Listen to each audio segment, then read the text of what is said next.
देखिए my dear students, अगर आप भी चाहते हैं कि आप भी इंग्लिश स्पीकिंग करना सीख जाएं तो आपको क्या करना होगा। आपको ज़्यादा से ज़्यादा इंग्लिश के बेसिक वर्ड मीनिंग याद करने होंगे, यानी कि जब इंग्लिश के छोटे छोटे से मीनिंग होते हैं उनको आपको सीखना होगा। तो आज की इस वीडियो में मैं आपको एक एक वर्ड का प्रोनाउंसिएशन बताऊंगी और उनका हम सेंटेंसेस में कैसे यूज़ करते हैं वो भी बताने वाली हूँ। इसीलिए वीडियो बहुत इम्पोर्टेंट होने वाली है। बस आपको करना क्या है, आपको ना शुरू से लेके लास्ट तक वीडियो को फुल वॉच करना है, एक भी पॉइंट आपका मिस नहीं होना चाहिए। और अगर आप मेरे चैनल पर पहली बार हों तो चैनल को सब्सक्राइब ज़रूर कर लीजिए और साथ ही बेल आइकन को भी प्रेस कर लीजिए, जिससे मेरे आने वाले वीडियोस की नोटिफिकेशन आपके पास तक पहुंचती रहेंगी। क्योंकि मैं अपने चैनल पर आपको बिल्कुल ही शुरुआत से बिल्कुल ही जीरो लेवल से इंग्लिश को पढ़ना लिखना और बोलना सिखाती हूँ। तो देखिए फ्रेंड्स, आज का हमारा टाइटल है बेसिक वर्ड्स इन इंग्लिश।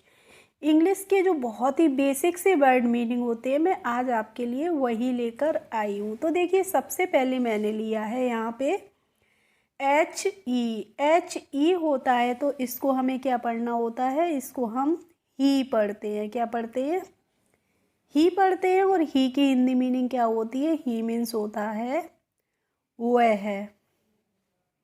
और ही का हम हमेशा ही यूज करते हैं मैस्कुलिन जेंडर के साथ, यानी कि मेल्स के लिए, यानी कि पुरुष जाति के लिए। जैसे मैंने कहा कि ही इज़ माई ब्रदर, वह मेरा भाई है, तो भाई हमारा क्या है? मेल है ना, कोई भी पुल्लिंग है। अब देखिए आई एस, तो इसको हम पढ़ेंगे इज़। और इसकी हिंदी मीनिंग क्या होती है होती है। और है से आप समझ गए होंगे कि इसका यूज हम करते हैं सिंगुलर के रूप में। जैसे सी इज़ माई मदर, वह मेरी माता जी है, या सी इज़ डांसिंग, वह नाच रही हैं। तो यहाँ पे दोनों ही जगह पे सी क्या है? सिंगुलर है। सी हमारा क्या होता है? एक वचन होता है। अब है देखिए SHE, तो इसको हम शी पढ़ते हैं। और शी की भी हिंदी मीनिंग क्या होती है? वह ही होती है, यानी कि ही और शी दोनों का ही हिंदी मीनिंग क्या होता है? वह होता है। तो देखिए, ही का तो यूज़ मैंने आपको बता दिया कि ही का हम यूज करते हैं मैस्कुलिन जेंडर के साथ, यानी कि पुल्लिंग के साथ। और शी का यूज हम किसके साथ करते हैं? फेमिनिन जेंडर के साथ, यानी कि स्त्रीलिंग के साथ हम शी का यूज करते हैं। जैसे my mother is worshipping in the temple, मेरी माताजी मंदिर में पूजा कर रही हैं। My mother is worshipping in the temple. तो यहाँ पे देखिए मैंने किसका यूज किया है? माई मदर का किया है। लेकिन अगर मैं कह रही हूँ कि she is worshipping in the temple, कि वह मंदिर में पूजा कर रही हैं, तो यहाँ पे मैंने सी का यूज़ किया है। और मैं हिंदी में जब इस सेंटेंस को बनाऊँगी तो उसका मतलब क्या हो जाएगा कि वह मंदिर में पूजा कर रही है। क्योंकि यहाँ पे रही हैं हम इसलिए यूज़ करेंगे क्योंकि हम शी का यूज़ कर रहे हैं। अब है देखिए बच्चों, THEY, तो इसको हम दे पढ़ते हैं। और दे की हिंदी मीनिंग होती है वे। और दे का यूज हम करते हैं हमेशा ही बहुवचन के रूप में। जैसे दे आर स्टूडेंट्स, वे विद्यार्थी हैं, तो विद्यार्थी कौन है? एक से अधिक है। या फिर दे आर टीचर्स, वे अध्यापक हैं, यानी कि अध्यापक कौन है? एक से अधिक है, यानी कि बहुवचन में हैं। इसके बाद है देखिए बच्चों ARE, तो इसे हम RA नहीं क्या पढ़ते हैं? आर पढ़ते हैं। और आर की हिंदी मीनिंग होती है हैं। और हमेशा ही आर का यूज हम करते हैं बहुवचन के साथ। जैसे अगर मैंने कहा कि दे आर गोइंग, इसका मतलब क्या हो जाएगा कि वे जा रहे हैं। क्या होगा? वे जा रहे हैं। दे आर प्लेइंग, वे खेल रहे हैं। इसके बाद है आई, तो देखिए आई है, आई को तो हम आई ही पढ़ते हैं। और आई की हिंदी मीनिंग क्या होती है? मैं होती है। यानी कि जब हम अपने बारे में बात करते हैं तो वहाँ पे हम किसका यूज़ करते हैं? आई का करते हैं। जैसे आई एम ए टीचर, मैं एक अध्यापक हूँ। या फिर मैंने कहा कि I am a housewife, मैं एक गृहिणी हूँ। इस तरीके से हम आई का यूज करेंगे। अब है बच्चों ए एम, तो इसको हम एम पढ़ते हैं और एम की हिंदी मीनिंग होती है हूँ। क्या होती है? हूँ होती है। और आपको ध्यान रखना है कि हमेशा ही एम का हम यूज किसके साथ करते हैं? आई के साथ करते हैं। जब भी हम आई के साथ प्रेजेंट की हेल्पिंग वर्ब लगाते हैं तो वहाँ पे हम क्या लगाते हैं? एम लगाते हैं। जैसे आई एम सिक, इसका मतलब क्या हो जाएगा कि मैं बीमार हूँ। आई एम सिक, मैं बीमार हूँ। इसके बाद है बाई ओ यू, तो इसको हम यू पढ़ेंगे। और यू की हिंदी मीनिंग क्या होती है? तुम होती है या फिर आप होती है। जैसे यू आर माई फादर, आप मेरे पिताजी हैं, या फिर यू आर माई सिस्टर, तुम मेरी बहन हो। इसके बाद है देखिए WAS, तो इसको हम क्या पढ़ते हैं? वाज। क्या पढ़ते हैं? वाज पढ़ते हैं। वाज की हिंदी मीनिंग होती है था। क्या होती है? था होती है। और देखिए आप था से समझ गए होंगे कि हम वाज का यूज हमेशा ही करते हैं किसके साथ? पास्ट के लिए। यानी कि जब हम पास्ट की बात करते हैं तो हम वहाँ पे एक वचन के लिए यूज करेंगे वाज का। ठीक है। जैसे आपने किसी के बारे में बताया कि ही वाज वीपिंग, वह रो रहा था। ही वाज वीपिंग, इसका मतलब क्या हो जाएगा कि वह रो रहा था। अब क्या है देखिए WE, तो इसको हम पढ़ते हैं वी। और वी की हिंदी मीनिंग क्या होती है? हम होती है। और आपको ध्यान रखना है कि बी को हमेशा ही हम यूज़ करते हैं बहुवचन के रूप में, यानी कि प्लूरल के रूप में। जैसे मैंने कहा वी आर फार्मर्स, तो इसका मतलब क्या हो जाए कि हम किसान हैं। हम किसान हैं, वी आर फार्मर्स। और जितने भी बच्चों ने मेरी वीडियो यहाँ से ही से लेके और वर तक देखी होगी, तो वी तक देखी होगी, तो मैं आशा करती हूँ कि उन्हें एक एक वर्ड का प्रोनाउंसिएशन भी समझ में आया होगा और हम उनका सेंटेंसेस में कैसे यूज़ करते हैं वो भी सीख गए होंगे। तो प्लीज़ आप स्किप बिल्कुल भी मत करिएगा वीडियो को, क्योंकि आप स्किप नहीं करेंगे तो ज़रूर आप, मैं गारंटी लेती हूँ कि आप ज़रूर कुछ ना कुछ मेरे इस वीडियो से सीख के जाएंगे। मैं तो कहती हूँ कुछ ना कुछ नहीं, आप बहुत कुछ सीखने वाले हैं। अब है देखिए WERE, तो इसे हम वेरे नहीं पढ़ेंगे, क्या पढ़ेंगे? वर। और वर की हिंदी मीनिंग होती है थे। क्या होती है? थे होती है। और वर का हम यूज़ करते हैं हमेशा ही पास्ट के लिए, लेकिन हम हमेशा यूज़ कैसे करते हैं? बहुवचन के रूप में करते हैं। यानी कि बहुवचन के नाउन या प्रोनाउन के साथ हम जब हेल्पिंग वर्ब लगाते हैं तो वो क्या लगाते हैं? पास्ट के लिए वर लगाते हैं। कैसे? अगर मैंने कहा कि children were playing in the play ground, तो इसका मतलब क्या होगा कि बच्चे मैदान में या खेल के मैदान में खेल रहे थे। तो देखिए यहाँ पे हमारे बच्चे क्या हैं? बहुवचन है, यानी कि एक से अधिक हैं। इसके बाद है देखिए IT, तो इसको हम इट पढ़ते हैं। और इट की हिंदी मीनिंग क्या होती है? यह है या फिर इस होती है। ठीक है। जैसे आपने कहा कि इट इज़ माई पेन, यह मेरा पेन है। This it is my pen, यह मेरा पेन है। अब है देखिए WILL, तो इसको बच्चों हम पढ़ते हैं विल। क्या पढ़ते हैं? विल। और विल की हिंदी मीनिंग होती है गा गी गे, यानी कि किसी भी सेंटेंस में लास्ट में क्या लगा रहेगा? गा गी और गे, या फिर किसी भी शब्द के पीछे भी क्या लगा रहेगा हिंदी में? गा गी गे। जैसे मैंने कहा कि वह जाएगा, वह जाएगा, तो इसका मतलब क्या हो जाएगा? ही विल गो, वह जाएगा। और गा से आप समझ गए होंगे कि हम विल का यूज हमेशा ही कब करते हैं? फ्यूचर के लिए करते हैं। जब हम फ्यूचर की बात करते हैं, यानी कि जब हम भविष्य की बात करते हैं, तो वहाँ पे हम विल का यूज करते हैं। अब है देखिए यहाँ पे GET, तो GET को हम पढ़ते हैं gate.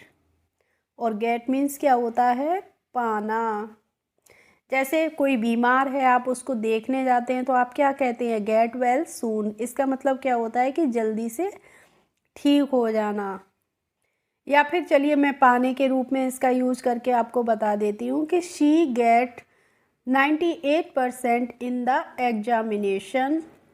C get 98% marks in the examination. तो इसकी हिंदी मीनिंग क्या होगी कि उसने परीक्षा में 98% नंबर पाए हैं। तो इसका मतलब क्या होगा कि वह परीक्षा में या उसने परीक्षा में 98% पाए हैं नंबर। She get 98% marks in the examination. ठीक है, गेट का प्रयोग आपको समझ में आ गया। अब है बच्चों ए, तो ए को तो हम ए ही पढ़ेंगे ना, और ए की हिंदी मीनिंग क्या होती है? एक होती है। क्या होती है? एक होती है। चलिए अब पहले एन का भी बता देते हैं। तो ए एन को हम क्या पढ़ते हैं? एन पढ़ते हैं। और एन की भी हिंदी मीनिंग क्या होती है? एक ही होती है। यानी कि ए और एन दोनों की हिंदी मीनिंग क्या होती है? एक होती है।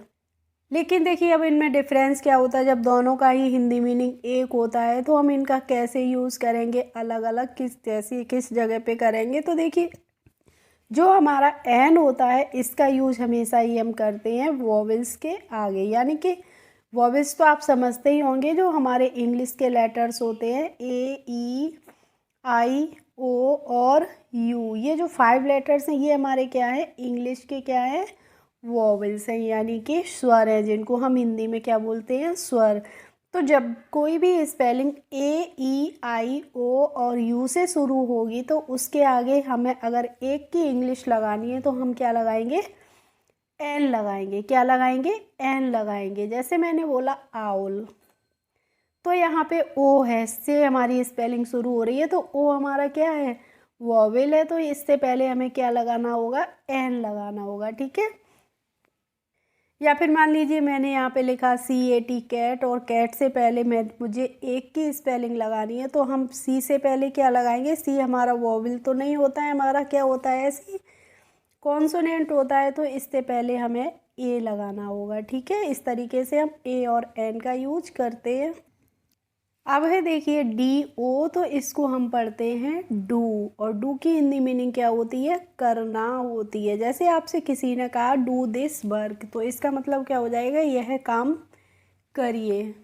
अब है HAS, तो HAS को हम पढ़ेंगे हैज़, और हैज़ की हिंदी मीनिंग क्या होती है? हैज़ मीन्स होता है रखना। हैज़ मीन्स क्या होता है? रखना होता है। जैसे ही हैज़ ए काव, ही हैज़ ए काव, तो इसका मतलब क्या होगा कि उसके पास एक काव है, यानी कि गाय है। ही हैज़ ए काव, उसके पास एक गाय है।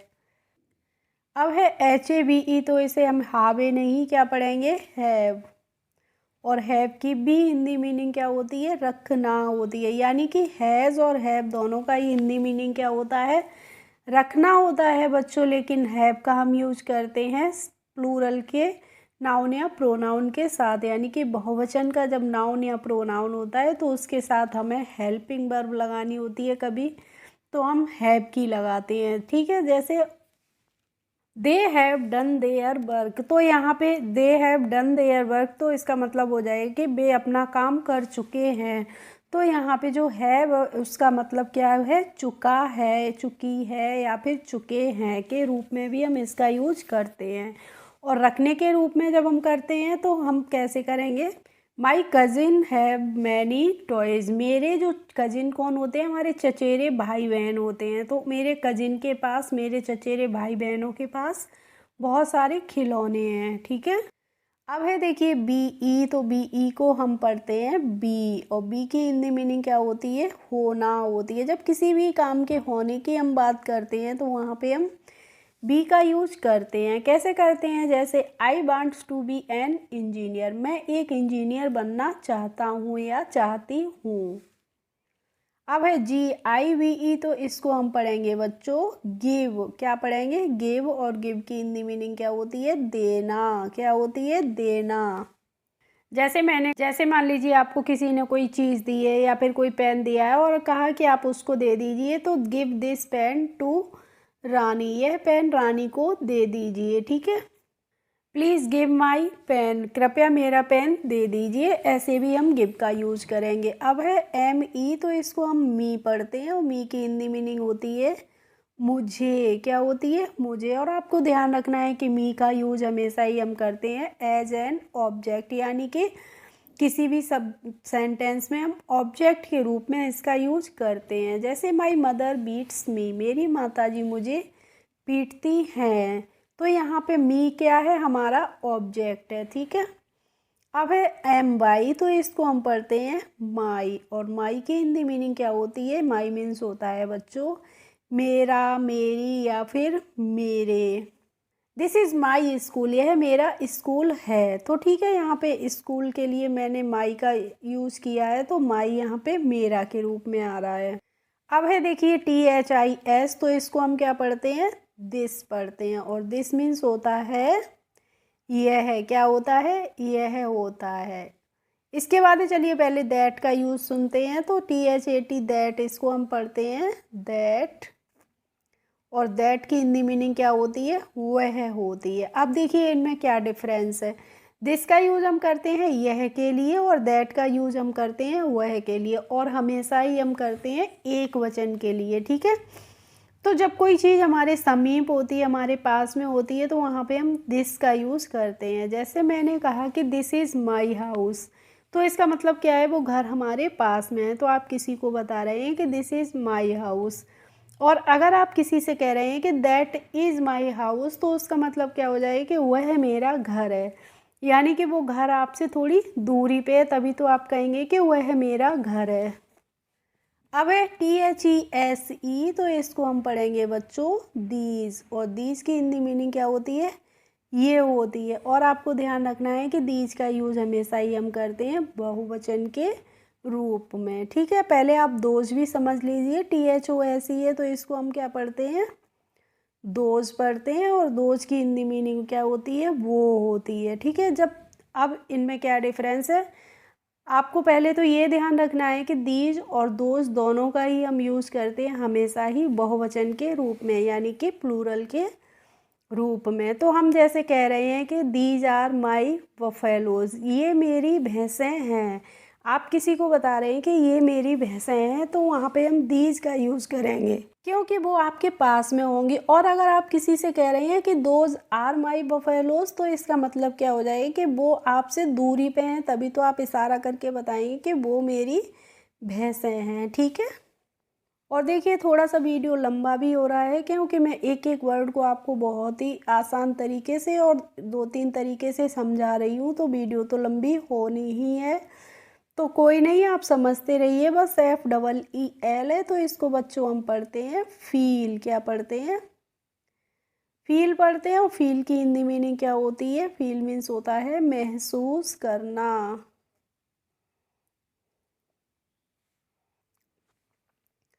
इसके बाद है देखिए IN, तो देखिए बच्चों में IN इन मीन्स क्या होता है? इन मीन्स होता है मैं। चलिए मैंने हिंदी आपको बता दी है। अब आपको मुझे IN इनका हम सेंटेंस में यूज कैसे करते हैं, तो प्लीज़ आप कमेंट बॉक्स में इनका मुझे सेंटेंस में यूज करके ज़रूर भेजिएगा। इसके बाद है देखिए AT, तो AT को हम पढ़ेंगे एट, और एट की हिंदी मीनिंग क्या होती है? पर होती है। और एट का हम हमेशा ही यूज करते हैं, कब करते हैं? जब हम छोटी जगहों की बात करते हैं। जैसे my father is at the station, मेरे पिताजी स्टेशन पर हैं, तो वहाँ पे हम एट का यूज करेंगे। किसके लिए? स्टेशन के लिए। अब है NO, तो इसे हम नो पढ़ते हैं, और नो की हिंदी मीनिंग क्या होती है? नहीं होती है। क्या होती है? नहीं होती है। और जब आप किसी को नहीं में उत्तर देना होता है, तो आप एकदम से नो बोल देते हैं, नॉट बोल देते हैं। अब है YES, तो इसको हम पढ़ते हैं बच्चों यस, और यस मीन्स क्या होता है? हाँ होता है। जब आपको वीडियो अच्छी लगती है, तो आप क्या भेज सकते हैं? Yes I like this video, हाँ मुझे यह वीडियो अच्छी लगी। एंड लास्ट है हमारा वर्ड NICE, तो इसे हम निसे नहीं पढ़ते हैं, क्या पढ़ते हैं बच्चों? नाइस पढ़ते हैं। और नाइस की हिंदी मीनिंग होती है अच्छा, यानी कि जब कोई चीज़ हमें अच्छी लगती है, तो आप क्या भेज सकते हैं? नाइस भेजते हैं ना। तो इसी तरीके से अगर आपको भी मेरी वीडियो अच्छी लगी हो, तो प्लीज़ आप नाइस भेजिए, और इनका प्रयोग मुझे सेंटेंस में कैसे करते हैं ज़रूर भेजिएगा। ओके फ्रेंड्स, आई होप आज की क्लास आपको अच्छी लगी होगी। अगर अच्छी लगी हो तो प्लीज़ एक लाइक कर दीजिए, और मेरे चैनल पर यदि नए हों तो सब्सक्राइब कर लीजिए। Thanks for watching my video. We will meet in the next video. Bye bye.